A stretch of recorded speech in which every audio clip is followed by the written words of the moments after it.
আমাদের ভারতবর্ষের সরকার বর্তমান একটা বিল পাস করতে চাইছে। আপনারা জানেন প্রত্যেকেই, এক বিল পাস করে মসজিদ, ভারতের জমিনে যত মসজিদ, যত মাদ্রাসা, যত খানকা, যে যত কর্মস্থান সব তারা দখল করে নিতে চাই, তাদের আয়ত্তর মধ্যে তারা নিতে চাইছে। হ্যাঁ, এই বিল পাস যদি হয়ে যায় তখন তারা আবার আইন করবে কি, আমরা মসজিদে নামাজ পড়ি 5 ওয়াক্ত, তাই তো নাকি, যে 5 ওয়াক্ত নামাজ পড়ি, আবার তখন তারা আইন করবে মসজিদে 5 ওয়াক্ত নামাজ পড়া যাবে না, অমুক তারিখ থেকে আপনার মসজিদে 3 ওয়াক্ত নামাজ পড়তে হবে, 2 ওয়াক্ত নামাজ আমরা বাদ দিই। বর্তমান সময় ভারতবর্ষের পরিস্থিতি আপনারা জানেন, সারা পৃথিবীর পরিস্থিতি আপনারা জানেন, বিশেষ করে পশ্চিম বাংলার মানুষ আমরা, ভারতের রাজ্য নাম হলো পশ্চিম বাংলা, আর এই পশ্চিম বাংলার মানুষ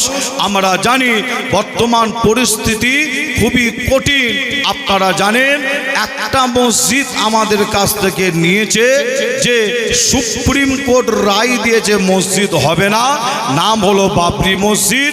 সুপ্রিম কোর্ট রায় দিয়েছে মসজিদ হবে না, যে আর এই সুপ্রিম কোর্ট এমন একটা কোর্ট, ভারতের জমিনের এমন একটা কোর্ট, আপনার আমাদের ভারতের সংবিধানে একটা কলম চালানো আছে কি, আপনি ভারতবাসী হিসাবে আপনাকে সুপ্রিম কোর্টের রায় আপনাকে মানতে হবে। আপনি একজন ভারতবাসী হিসাবে সুপ্রিম কোর্ট যে রায় দেবে আপনাকে মানতে হবে। কিন্তু আমি আসিম বিল্লাহ সিদ্দিকী বলি, সুপ্রিম কোর্ট দুনিয়ার কোর্ট, সুপ্রিম কোর্ট দুনিয়ার কোর্ট। তবে আমার মনের বিশ্বাস ইনশাল্লাহ আল্লাহর রায়, আল্লাহর বিচার একদিন ভারতের জমিনে ইনশাল্লাহ হবেই হবে। একবার জোরে বলুন, আরো জোরে হবে না? তবে আপনাদের ছোট ভাই ছেলে হিসাবে জানাই, একটা মসজিদ তারা নিয়েছে। আমাদের ভারতবর্ষের সরকার বর্তমান একটা বিল পাস করতে চাইছে। আপনারা জানেন প্রত্যেকেই, এক বিল পাস করে মসজিদ, ভারতের জমিনে যত মসজিদ, যত মাদ্রাসা, যত খানকা, যে যত কর্মস্থান সব তারা দখল করে নিতে চাই, তাদের আয়ত্তর মধ্যে তারা নিতে চাইছে। হ্যাঁ, এই বিল পাস যদি হয়ে যায় তখন তারা আবার আইন করবে কি, আমরা মসজিদে নামাজ পড়ি 5 ওয়াক্ত, তাই তো নাকি, যে 5 ওয়াক্ত নামাজ পড়ি, আবার তখন তারা আইন করবে মসজিদে 5 ওয়াক্ত নামাজ পড়া যাবে না, অমুক তারিখ থেকে আপনার মসজিদে 3 ওয়াক্ত নামাজ পড়তে হবে, 2 ওয়াক্ত নামাজ আমরা বাদ দিলাম। মানতে হবে আপনাকে।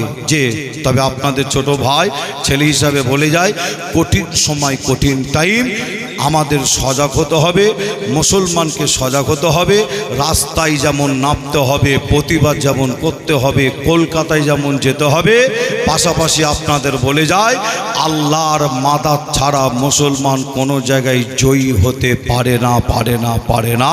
যে যতই আপনি কলকাতায় যান, যতই আপনি রাস্তায় নামেন, যতই প্রতিবাদ করেন, লাখ লাখ মানুষ কলকাতার রাজপথ যদি কাঁপিয়ে যদি দেন, আল্লাহর মাদাত যদি না হয়, আপনি কোনোদিন জয়ী হতে পারবেন না। ইতিহাস বলছে যে সংখ্যায় মুসলমান ছিল কম, আল্লাহর মাদাত হয়েছে, আমার আল্লাহ মুসলমানকে জয়ী করেছেন। জোরে বলুন সুবহানাল্লাহ, আরো জোরে হবে না?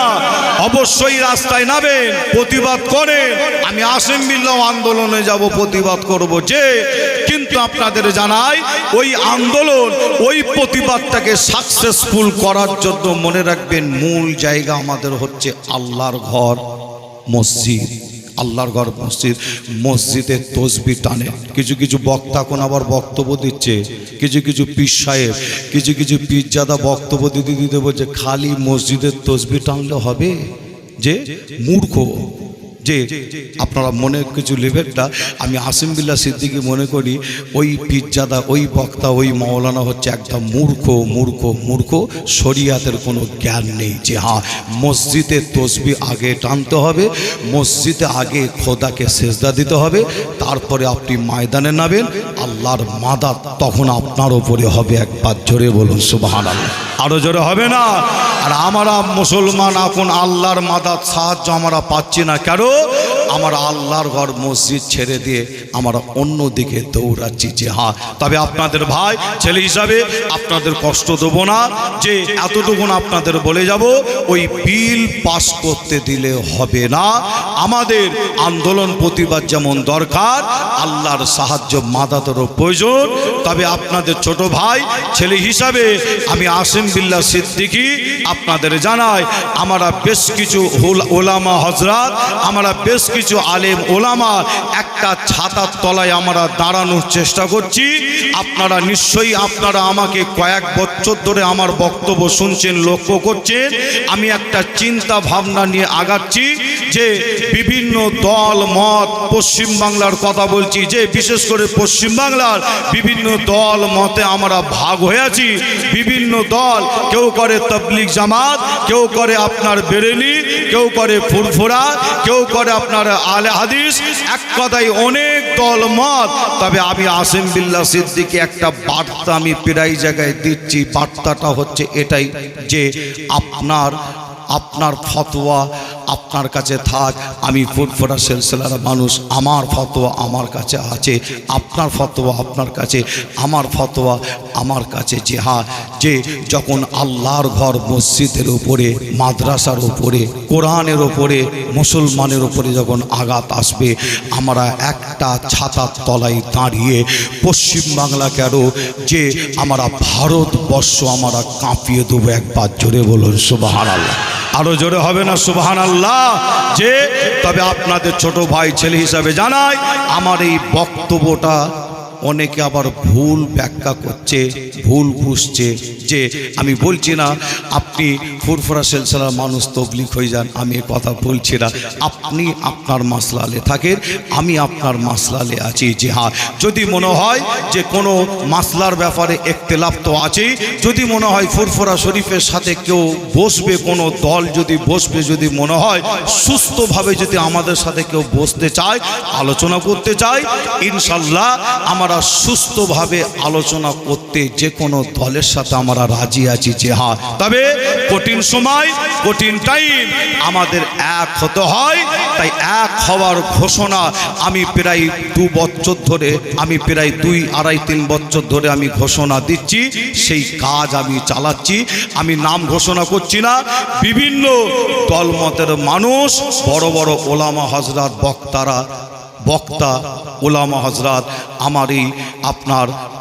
আমার এই কথার ওপরে তেনারাও আপনার আস্থা রেখে, তেনারাও আমার কথায় তেনারা আমার কাছে আগিয়ে আসছে। যে হ্যাঁ, যে খুশির খবর আপনাদের বলে যাই, তেনারাও আগিয়ে আসছে।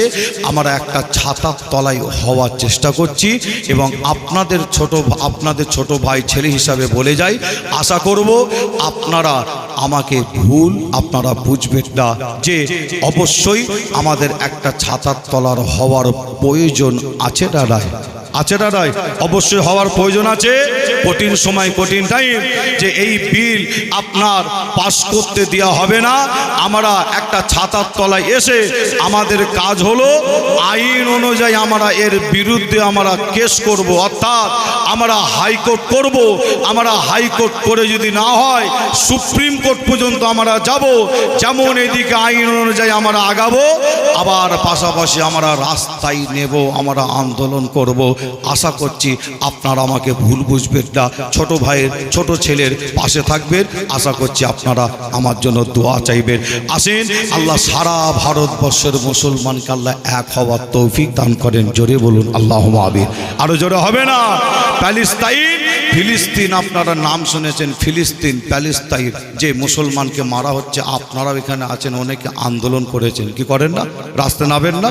যে পীর সাহেব, পীরজাদা, আলেম, ওলামা সব ভাই রাস্তায় নেবে আন্দোলন করেছে। যে হ্যাঁ, তবে আমি আসিম বিল্লাহ সিদ্দিকী একটা প্রশ্ন ছুড়ে দিতে চাই। প্রশ্নটা হচ্ছে এটাই, আসিম বিল্লাহ সিদ্দিকীর বক্তব্য শুনে যারা আপনার ভুল ব্যাখ্যা করছেন, তাদের কাছে এই প্রশ্নটাই ছুটতে চাই, আপনি প্যালেস্তাইনের হয়ে আপনি রাস্তায় নেমেছেন, আন্দোলন করেছেন। আপনি কি জানেন প্যালেস্তাইনের মুসলমান তারা ফুরফুরা কি তবলিগ কি আলে হাদিস কি ওহাবি? আপনি কি জানেন? আপনি জানেন না। আপনি জেনেছেন কি না তারা হচ্ছে মুসলমান, তাই তো নাকি? যে আপনি জানেন না যে ফুরফুরার মানুষ, আপনাদের যদি বলি আপনি কেন প্যালেস্তাইনের হয়ে রাস্তায় নামলেন? আপনি ফুরফুরার পীরজাদা, আপনি ফুরফুরার পীর সাহেব, আপনি ফুরফুরার পীরজাদা হয়ে প্যালেস্তাইনের মুসলমানের জন্য কেন কলকাতায় আন্দোলন করলেন, কেন বিভিন্ন জেলায় জেলায় আন্দোলন করলেন জানেন না? তারা তো তাবলিগ জামাত, যে আপনার জানা নাই? এটা বোঝানোর জন্য আমি বলছি যে হ্যাঁ, আবার আপনার তারা তো বিভিন্ন দলমতের হতে পারে, কিন্তু আমার এখানে দলমত দেখি না, আমরা দেখি যে তারা হচ্ছে আমাদের মুসলমান ভাই, তাই তো নাকি? সেই দৃশ্য দেখলে, ভিডিও দেখলে চোখ দিয়ে পানি খর হয়। আসেন, আমাদের সামনে কঠিন সময় আগিয়ে আসছে, এক হতে হয়। আসেন, নবীর মোহাব্বত ভালোবাসা বুকে দিয়ে একটু আমরা সালাম পড়িয়া নবী সালাম